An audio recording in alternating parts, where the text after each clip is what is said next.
अस्सलाम वालेकुम व्यूअर्स, मेरा नाम उमर सईद और आज एक मर्तबा फिर एजे एसोसिएट के प्लेटफॉर्म से हम आपके पास एक ऐसी स्टोरी लेकर आए हैं जो कि ओवरसीज़ इन्वेस्टर्स जो कि अपनी इन्वेस्टमेंट को प्लान करते आए हैं बैरिया टाउन में, तो वो बेसिकली कैसे स्कैम का शिकार हो जाते हैं। आज हम आपको इस स्टोरी में, इस व्लॉग में यही चीज़ें सारी डिस्क्राइब करते चलेंगे कि कैसे आप इन स्कैम्स से बच सकते हैं, कैसे आप जैसे उन लोगों पर ट्रस्ट करते हैं वो आपकी पूरे साल की जमा पूंजी, पूरी ज़िंदगी की जमा पूंजी जो है वो एक ही झटके में उड़ा के ले जाते हैं। तो जानिए हमारे इस व्लॉग में। लास्ट फ्यू डेज़ बैक मुझे एक कॉल आती है, मेरे बहुत अच्छे दोस्त हैं फैमिली टर्म्स में, और यूके में बेसिकली वो बेस करते हैं। उन्होंने मुझे कॉल किया, उन्होंने एक अपार्टमेंट बुकिंग करवाई थी अपने किसी जानने वाले किसी की केयर ऑफ बैरिया टाउन कराची में, और उन्होंने मुझे अपना पूरा केस स्टडी जो है वो मेरे सामने रखा कि इस टर्म्स में हमने इनके केयर ऑफ अपनी एक बुकिंग करवाई थी। एक 2 बेड का अपार्टमेंट था और एक 1 बेड अपार्टमेंट था सेम प्रोजेक्ट में। उस केस स्टडी में उनके साथ स्कैम की शुरुआत किस तरीके से हुई, हर चीज़ उनके बिहाफ पर तो डॉक्यूमेंट थी, बट वो डॉक्यूमेंट नहीं थी जो कि एक बिल्डर के केयर ऑफ होती है। एक मिडिल मैन जब आपके किसी केस में आ जाता है, आप किसी अपने क्लोजली रिलेशन के साथ रियल एस्टेट में स्टेप इन होते हैं, अपनी इन्वेस्टमेंट को लेकर आते हैं, तो कोई ना कोई एक ऐसा की पॉइंट आपके पास होता है जिस पे आप ट्रस्ट करते हैं और अपनी सारी ज़िंदगी की जमा पूंजी उनके हाथ में ला के रख देते हैं। तो यहाँ पर भी यही एक सिनेरियो क्रिएट हुआ। उनके ट्रस्ट फैक्टर के बिहाफ पे जो केस हमारे सामने आया, और बिल्डर का नाम मैं नहीं लूँगा क्योंकि इस रोल में बिल्डर का कोई कसूर नहीं था। जो उनका मिडिल सेंटर पॉइंट था, जो कॉन्टैक्ट था, उसने सारा गेम प्ले उनके साथ किया। तो वो क्या स्टेप्स थे, वो स्टेप्स मैं आपके सामने लेके आना चाहूँगा ताकि कल को आप अपने कोई भी एक्टिविटी प्लान करें रियल एस्टेट सेक्टर में तो इसका शिकार ना बने। और आपको पता होना चाहिए कि आपकी इन्वेस्टमेंट जो आप जहां करने जा रहे हैं, जो प्लान कर रहे हैं, वो किस तरीके से सेफ़ एंड साउंड होगी, जिसके ब्याह पर आपको वो चीज़ मिल जाए जिसके लिए आपने इन्वेस्टमेंट प्लान किया। तो इसी तरीके से मैं इसको कंटिन्यू करता हूँ। एक इन्वेस्टमेंट इन्होंने प्लान की एक मिडिल मैन के साथ, जिसमें उन्होंने अपनी डाउन पेमेंट उस रेलेवेंट अपार्टमेंट की वो उनको हैंड ओवर की, जो टोटल अमाउंट में उन्होंने सेक्शन उन्होंने कंफर्म किया।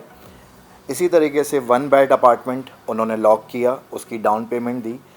जो पेमेंट देने का क्राइटेरिया था, जो मिडिल मैन उनके इन कांटेक्ट था, वो सारी पेमेंट्स उनके अकाउंट में जा रही थी। डाउन पेमेंट्स चली गई, इंस्टॉलमेंट्स का टाइम आया, इंस्टॉलमेंट्स उनके अकाउंट में जाने लगी।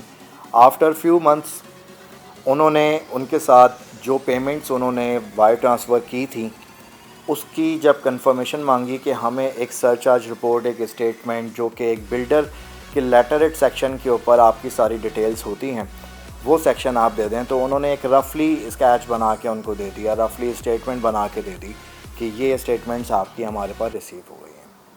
फिर भी उन्होंने आगे इसी तरीके से मांगते रहे, तो जो मिडिल मैन था वो कभी उनको इधर लेके जाता, कभी उधर लेके जाता, इसी तरीके से घुमाते हुए वो पीरियड निकाल रहा था, क्योंकि उसने आगे बुकिंग ही नहीं करवाई थी। और ये बात उनको जब रियलाइज़ हुई तो उनके हाथ में कुछ भी नहीं था सिवाय इसके कि जो मिडिल मैन उनके ट्रस्ट फैक्टर में बिलोंग करता था वो उनकी कॉल्स उठाने से गुरेज करता रहा। उसके बाद जब उन्होंने किसी और पर्सन को इन्वॉल्व किया, हमारे तक भी ये बात पहुंचाई, हमने जब उसके ऑफ़िस विज़िट किया तो उसका ऑफ़िस भी उस जगह से क्लोज़ हो चुका था। तो बैरिया टाउन कराची में, या आप बात करें रियल एस्टेट इंडस्ट्री में, इस तरीके के बहुत से लोग शिकार हो चुके हैं और बनते आते हैं कि अपनी डॉक्यूमेंटेशन का ज़रा सा एक छोटा सा प्रोसेस होता है यहाँ पर, छोटा सा प्रोसेस। जब आप किसी को पेमेंट वायर ट्रांसफ़र कर रहे होते हैं तो आपको जस्ट एक कंफर्मेशन चाहिए होती है, जो आपको वहाँ से मिल भी जाती है समहाउ, बट वो इतनी ऑथेंटिक नहीं होती कि जिस बिल्डर्स के केयर ऑफ आपने अपनी प्रॉपर्टी लॉक करवाई है उस बिल्डर के लेटरेट पर आपको वो सारी कंफर्मेशंस मिल जाएं। अगर मैं किसी की प्रॉपर्टी, मेरे पास बहुत से केसेस ऐसे आते हैं कि आप हमें 2 महीने के पीरियड पे हमारी इन्वेस्टमेंट को टर्नओवर कर दें और इस पर हमें प्रॉफिट दे दें।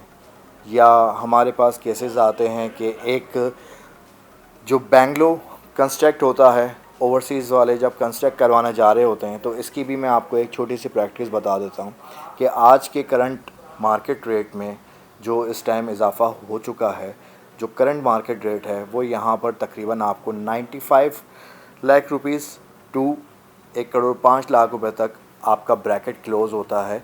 5 मरला 125 गज़ के विला का रेट है, कंस्ट्रक्टेड रेट। इसी तरीके से अगर कोई आपको 80 लाख रुपए में कहता है कि मैं आपका घर 80 लाख रुपए में बना दूंगा या 85 लाख रुपए में बना दूंगा, तो इम्पॉसिबल है, क्योंकि जितने रेट इस टाइम 300 टू 250% रेट जो अपसाइज हो चुके हैं, तो आपका विला कंस्ट्रक्ट ही नहीं हो पाएगा। यही रीज़न्स होते हैं कि ज़रा सी लालच और ज़रा सा रेट का नीचे लेकर आ जाने पे केस अपने हाथ में कर लेना। तो ये कुछ चीज़ें ऐसी हैं जो जहाँ पर आप अपना इंटरेस्ट शो ऑफ कर चुके होते हैं कि आपको कम रेट चाहिए और आपने वो केस जो है वो विन कर लिया। तो जो जिसे कहते हैं ना, बाजी मार ली कि मैंने इससे तो इतने में ले लिया और मैंने पूरी मार्केट में जो है वो बड़ा एक अच्छा सौदा जो है वो कर लिया। तो यहाँ पर ही वो इन्वेस्टर, वो क्लाइंट, वो पार्टी अपने आप का पैसा जो है वो पूरा मार्केट में डुबो देती है। तो हमारे पास ऐसे केसेस आते रहते हैं और हम अपनी वीडियोस में भी अपने उन क्लाइंट्स को, उन व्यूअर्स को जो हमारी वीडियोस देखते रहते हैं, उन तक यही मैसेज पहुंचाते हैं कि आप अपना केस स्टडी जो है वो प्रॉपर कर लें, जिसके बिहाफ पर आपका पैसा ना डूबे।